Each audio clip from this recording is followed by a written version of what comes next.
today at how computer world sees low code tools and how that fits into the great resignation, as people are calling it. If you don't know, the great resignation was slash is a period where a lot of people quit their jobs, kind of in line with the time frame of COVID and COVID hitting its peak. I think I was part of this. I think I was part of the great resignation. I quit my full-time job in middle of 2019. So maybe I was a little bit early, but I'm sure if history refers to this as the great resignation, they'll include basically this 5 or 10 years as as the time frame for it. Um, Basically, people just quit their jobs because they realized that they could start their own companies, and because a lot of the positions that people normally had either they were unable to do it because COVID lockdowns and had to they had to shut things down, or people who with office jobs were forced to kind of work from home, and which made them reprioritize how they spend their life. They realized how much they were missing by going to the office, I guess. So I'm interested to see what they have to say about this and whether I agree with can no code tools or low code tools. They're referring specifically to low code tools here. Can they fill the gap or fill the void caused by the Great Resignation with a dearth of skilled developers? I admittedly did not know what dearth meant before this article. It means scarcity. I thought it was. I thought it was actually. I thought it was a misspelling of death. I first read this with a dearth of skilled developers. More organizations are turning to low-code software development, so enterprise users with little formal coding experience can build business apps. But the results aren't always the highest quality. Ooh, so right off the bat, um, they're calling out that it may be problematic. Now, I'm sure that's true. You know, there's going to be some quality QA issues for people who have little code background or software development experience. But I do think it's important to look at this from the business context, right? Not just from the startup and MVP context, which is often what I tend to do, and I think a lot of us in the no code, low code space do. Looking at this from the perspective of a mid-sized business, so that's why I think this could be revealing on what they're thinking. Low-code development platforms have seen tremendous uptake since the beginning of COVID-19 pandemic and arrival of the Great Resignation, where droves of workers left their jobs for greener pastures. The dearth of workers includes software developers, the essence of which has left organizations scrambling to find trained software professionals who can help facilitate business process transformation. A January survey by research firm IDC of 380 enterprises showed that 48.6 of respondents are purchasing low-code and no-code platforms to move innovation in-house. In-house. Wouldn't the previous software developers have been also in-house? The second largest reason for purchasing the software tools was pandemic-related needs. We actually built a time tracking app during the pandemic because everyone was working from home, and they didn't have any time tracking system. Nobody was punching in because they were exempt employees, but people still wanted to know who was on the clock. So we actually did build, and we built it on Bubble, a time tracking app for a security agency during the pandemic. So there's, like I have direct experience with, pandemic related needs to build something quick. Organizations saw value in low code and no code platforms to help move fast to meet needs brought on by the pandemic. What are they saying here? The share of low code and no code developers increased from 20% in 2022, increases from 20% in 2022 to 40% in 2027. Low code, no code, and command line developers.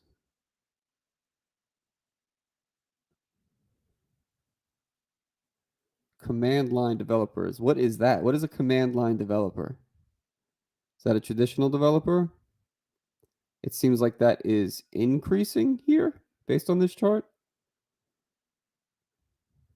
Share of low code, no code, and command line developers out of total developer population percentage.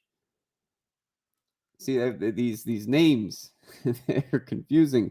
I think a command line developer would be somebody that knows like JavaScript, right? Somebody who can code. I think. I'm not sure yet. The adoption of low code software development platforms is growing more than 20% per year, according to research from Gartner. In 2021, the global market for low code development technology reached $13.8 billion in revenue. And by 2023, low code development is expected to be adopted by more than 50% of medium to large size companies. That's a bold increase from 1 year to the next. By next year, by 2023, they're going to mid and large size companies are going to be adopting low code tools. We'll see. The economic consequences of the COVID-19 pandemic have validated the low code value proposition. Fabrizio Biscotti, research vice president at Gartner, said in a report, low code capabilities that support remote work functions such as digital forms and workflow automation will be offered with more elastic pricing, since they will be required to keep the lights running. Keep the lights running. I don't think that's the expression. According to Morgan Stanley, there's a worldwide shortage of software engineers. There are now 26 million developers in the world, with an expected need of 38 million developers by 2024. I definitely see that being the case. There's always been seemingly a shortage of software engineers, most of them gravitating towards the companies with the high salaries and the benefits like Google and Facebook and larger known companies like Aon. It seems like there's always been a shortage, or at least in the last like 5 to 10 years, it seems like there's always been a shortage of software engineers. Low code technology is designed to fill that gap because it allows virtually anyone to be a developer. Gartner predicts by I don't know if I agree with this. It allows virtually anyone to be a developer. Well, I mean, anybody that wants to put the effort in to learn this, I mean, low code technology is not that much easier than coding. There's a lot of code to the low code tools. For example, I just tried Retool last week, and it's going to take. I mean, virtually anyone is kind of a blanket statement. Anyone could learn how to code too. It's just how much effort do you want to put in? Gartner predicts that by 2025, 70% of new applicants developed by enterprises will use low code or no code technologies, up from less than 25% in 2020. John Bratton, I can't say that name, a senior analyst with Forrester Research, said that while low code is often associated with citizen developers, I've heard this term more than once, citizen developers. I guess that is somebody who doesn't have a traditional coding or software development or computer science background. I think that's how they use this, a citizen developer. And I see this terminology used a lot in the tech community when referring to the no code and low code tools. Citizen developers. It's like a civilian as compared to the military, right? Military personnel. Citizen developers. About 1/3 of professional developers also use it to simplify development and speed build times. And those developers were also ahead of the non-low code developers in adopting cloud native technology and advanced use cases. So they weren't dummies. They were doing cool stuff. So even among professional developers, it's not a niche thing. Among the non-professional developers using low code, I guess non-professional developers and citizen developers being used interchangeably here. Among the non-professional developers using low-code or no-code platform developments, there is a spectrum of technical competence, he says. That's true. I like this. A spectrum of technical competence, he said. IT analysts, for example, can have the technical chops to use low-code and build serious apps, and the tools eliminate a lot of the complexity in the software stack. Cool. When you're looking at people, business people using low code, that's a whole spectrum of interest and experience and platforms that may be easier or harder to learn. So the most common question I get from clients is how to stand up and scale a well-developed citizen developer strategy. I'm going to read that again. How to stand up and scale a well-developed citizen developer strategy. I don't know what the hell that means. How do I get that in a safe, governed way? That's a hard problem, but companies are working on it. I talk to them all the time. Companies are creating hundreds or even thousands of citizen developers inside their organization. All right, so citizen developer. I think the way that they're using it here, and I think this term has more than one definition. The way that they're using it here is like somebody within a company that can build apps using a low-code tool. They don't necessarily have coding experience, or they weren't hired. Maybe that's more of what it is. They weren't hired to do a development job or a software engineer job.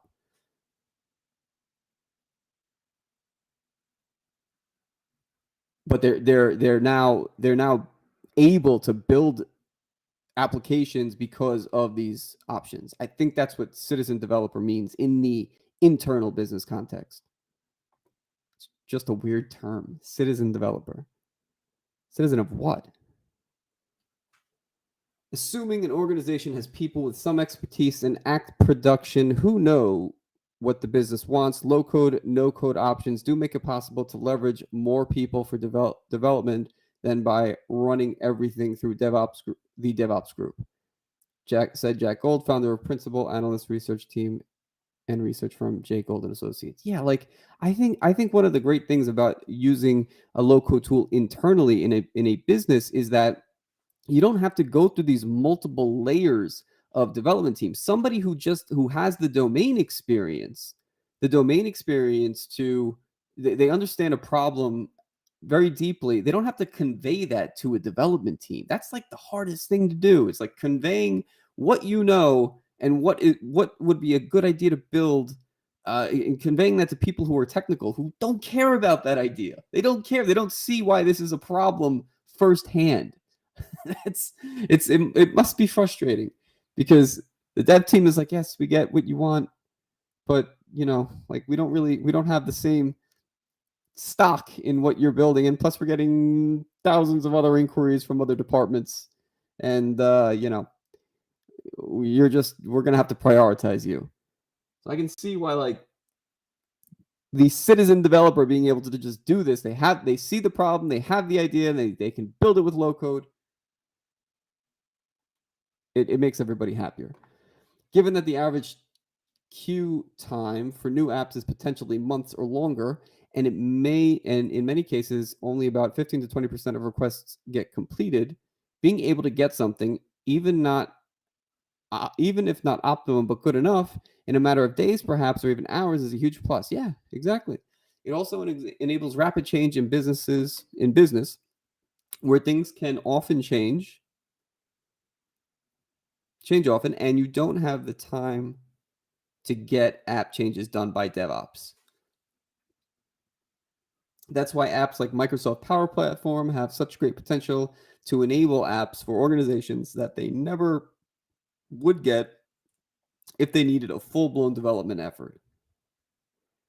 That's not to say Power Platform can do everything. It's very Office 365 centric. I've found that to be true also. It's very like if you're going to use Power Apps internally, you have to already be ingrained in the Microsoft Office suite, and your systems pretty much need to run on that in order for Microsoft Power Apps to be useful. But it gives companies a flexibility that they wouldn't have otherwise. Yes. Okay. Buying triggers. What's a trigger? What triggered or do you expect will trigger your organization's buying decisions for the no and low code development platforms your organization is using or will use? Wanted to move more innovation and development in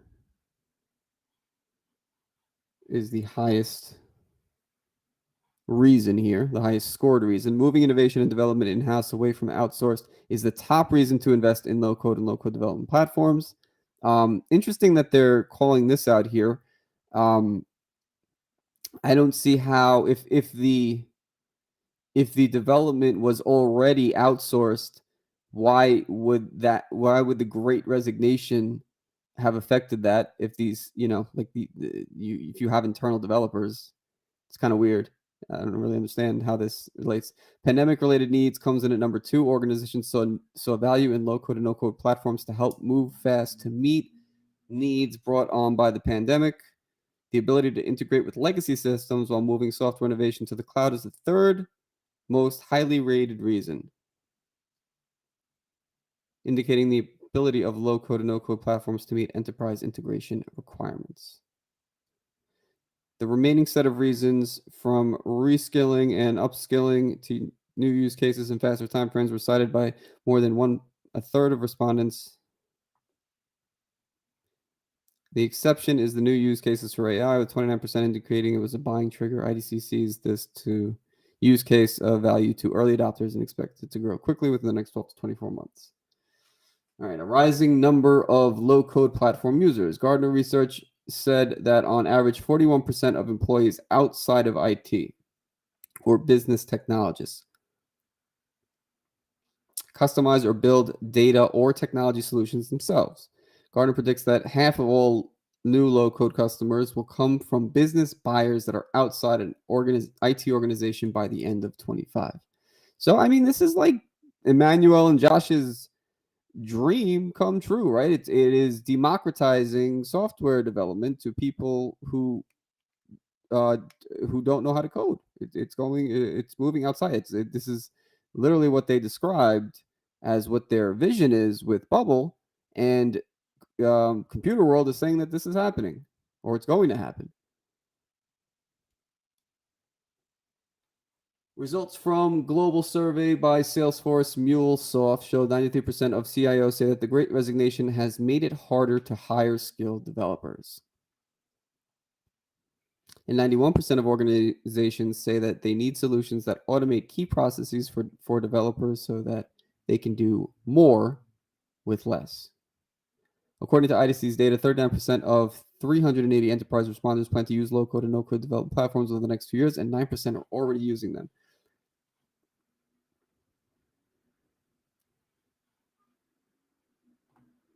Application platforms for development and deployment, including low and no code, rank among the top 3 areas of investment across all PaaS services.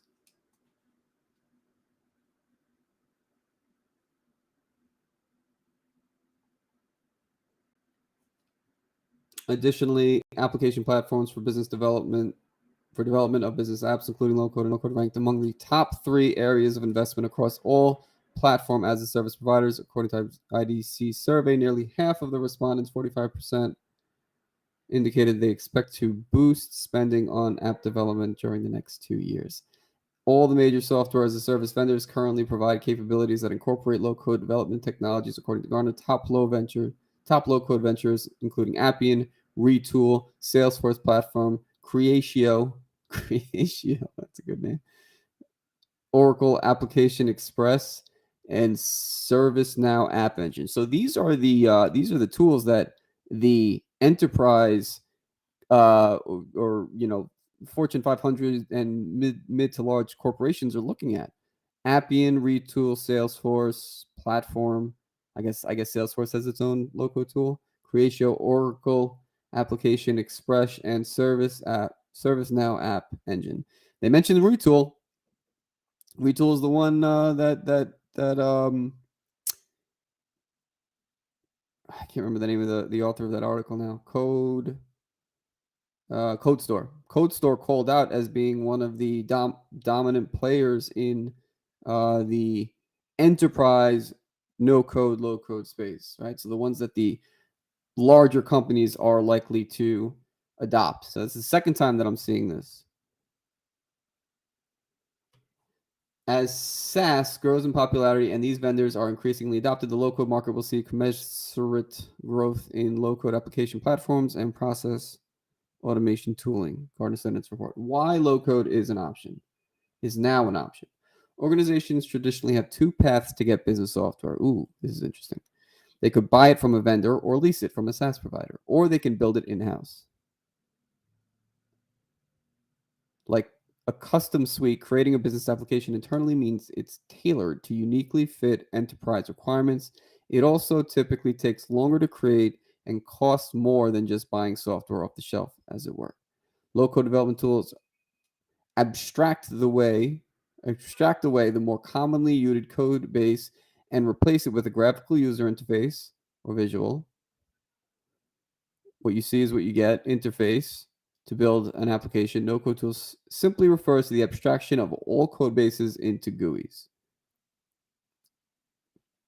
Low-code enables business users with little formal coding experience, such as business analysts or project managers, to develop apps, alleviating the need for traditional app developers. Yeah, like someone that would normally be not part of the actual development process, right? The business analyst, the project manager, the person in the accounting team that has the actual idea or has the need for this can do this, can build something instead of having to rely on the development team, who are probably overworked already or trying to prioritize multiple projects. It broadens who can actually do the development. There are also workers eager for a new skill. True. And people working from home are looking for a career change. Many more are open to getting involved with tech, but hitting roadblocks such as money for or accessibility to, proper training, and unaware of where the right opportunities are. Just this week, low-code development platform vendor Appian launched a free program for low-code education and certification to drive career advancement for developers. God, I wish one of the no-code tools would do that. I wish Bubble or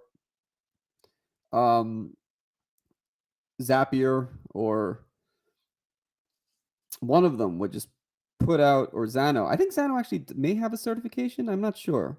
They do have a partnership program, from what I understand, that where you can partner with them. You're kind of like a certified Xano developer. I think that's true. But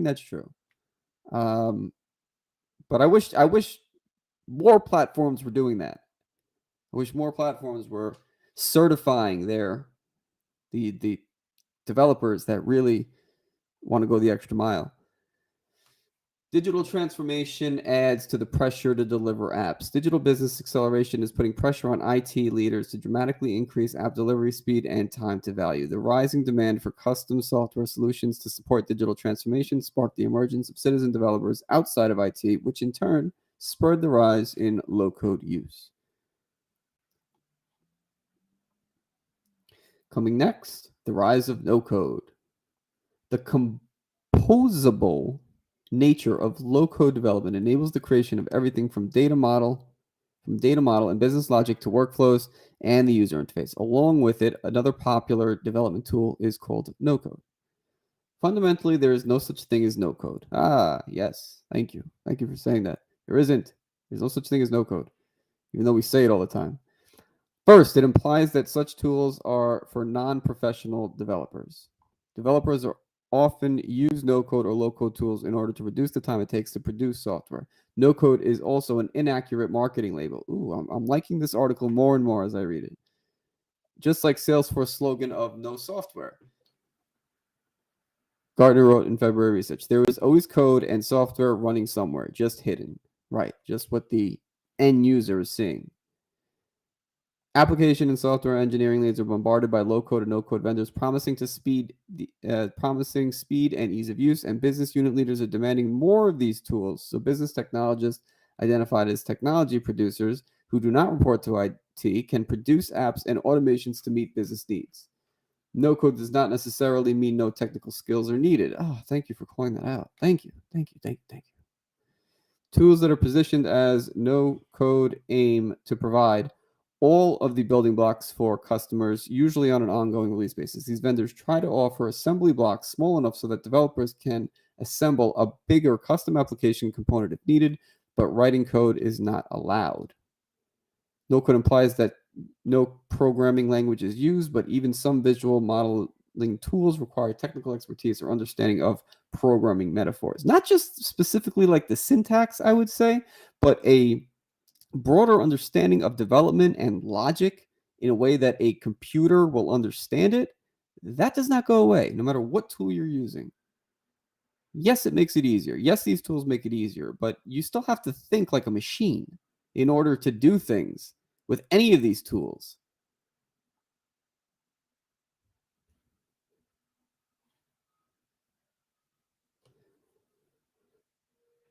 Low-code technology capabilities map. What the hell am I looking at here? Front-end user experience, UX, email forms, modern web, native mobile, wearables, chat. All right, these are just kind of the different levels of yeah, and I think like, the different platforms fall into one or many of these buckets that they've laid out here.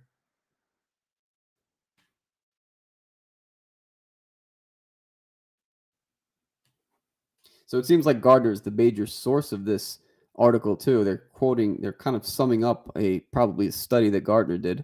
Gartner was the one that famously said, in like 20 years, the 46% of app development is going to be no code or low code. And I actually did kind of dig deep and read that study that they did because everyone was quoting that that thing that they supposedly said, but I didn't. I think it's been misinterpreted a little bit from what they had originally said. I read what they actually said, and people were kind of twisting it a little bit. It wasn't the exact language that they used. Like 46% of apps will be developed on no code in 5 years. It was something a little more nuanced than that.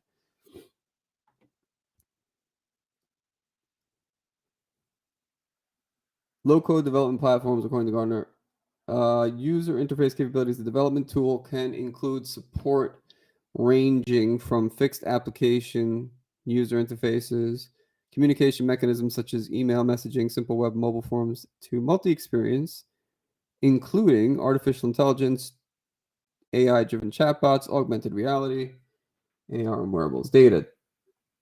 Uh, yeah, we know this. I'm not going to read all this. Business logic beyond simple scripting of business rules. Development tools may explicitly support specific types of business rules and rule sets in their execution as decision-based organizations for business logic. Integration. Many information sources required in applications exist in external components that need to be accessed through APIs. Other APIs may provide access to event-based APIs and brokers. I actually think that the APIs and integrations are something that the no-code and low-code tools do particularly well.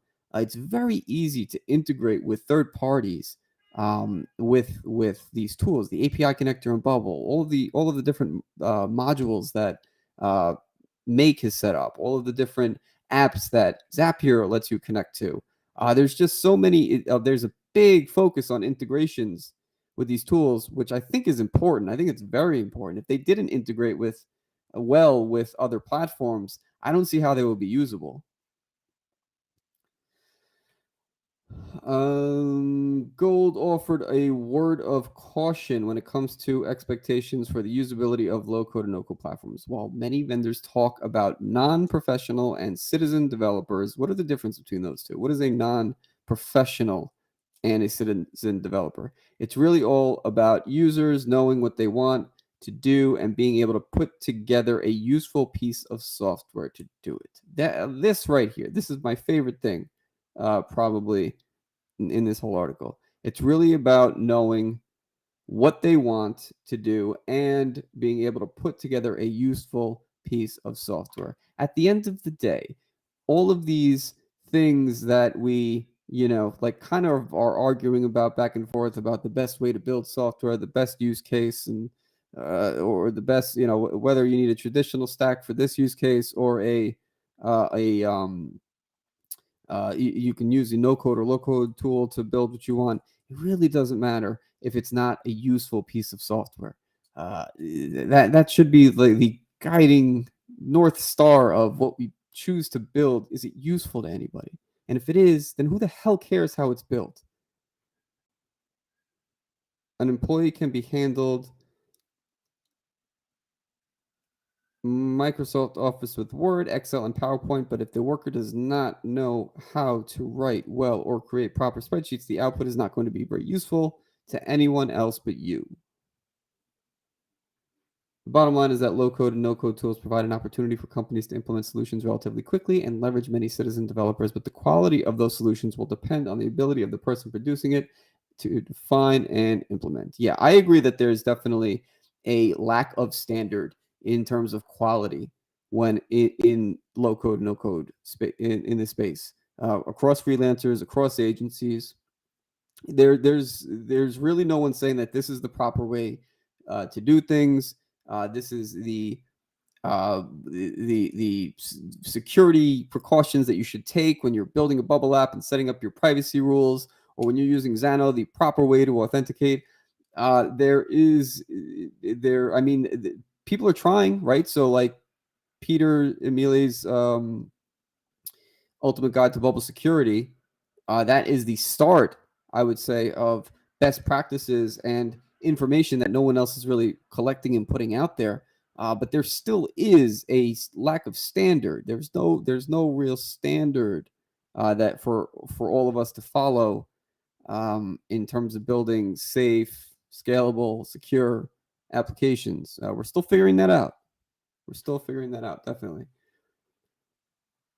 The ability to make rapid changes and business changes as change is a major plus as well. All right. I think that's pretty good. I like this. I like to see, again, the reason I like looking at this stuff is because it's a perspective outside of the no code space that, I live in on Twitter for the most part and LinkedIn. But I like to see how traditional developers are looking in at what the challenges are going to be in this space, or because I really do believe that in order for no code and low code to be looked at as a serious viable option by larger businesses and just part of the tech stack, it needs adoption from it needs their not approval, but it does need their buy-in. It needs developer support in order to um in order for it to become the viable or the default way to build software. And I don't know about the default. Maybe that's not the right way to say it, but why not try a low code or no code tool first when you have a new idea, and then decide when you hit a wall that you need to build it with custom code? Why shouldn't that be the way to do things? If it's faster, if it's easier, as no code's marketing says it is, then why would that not be the default way to do things, or at least the starting point to do things before you implement custom code? That's not the case today. and I think in order for it to become that, it needs developer support, traditional developer support, people who are already in the space and they're buying into these tools and seeing that they are a viable path. All right, let's talk about some of the drawbacks. There's a few drawbacks. And again, this is coming from a so I like to hear these perspectives. I'm always talking about how awesome no code is, but here are some key drawbacks observed by an experienced software developer, WebSmith.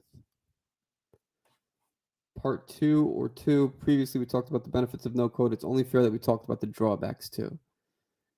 I'm a software developer. I've spent my professional life learning how to build systems, architecture, relational database schemas, APIs, microservices, micro front ends, you name it. I could probably build it. And believe me, pivoting and accepting no code as a viable solution to real world problems has been a tough pill to swallow. What all that experience does, though, is gives me insight on both sides of the fence. I like this person's perspective, right? Because they're looking at it from both angles, right? There's definitely a time and a place to use these tools, and there definitely are some drawbacks that you need to be aware of, and that's fair. That is fair. So here are the 3 main drawbacks and possible solutions when using no code today. Everything is distributed. A no-code solution might be distributed across multiple platforms. Airtable, Stripe, Zapier, each one is a link in the chain without clear and precise documentation. Ooh, yes, very true. This is true. Your no-code solution could easily spaghettify. Not only is it harder to keep track of, it's harder to monitor too. With more links in the chain, there is more opportunity for things to go wrong. If you are going to scale, find a solution that monitors your pipelines.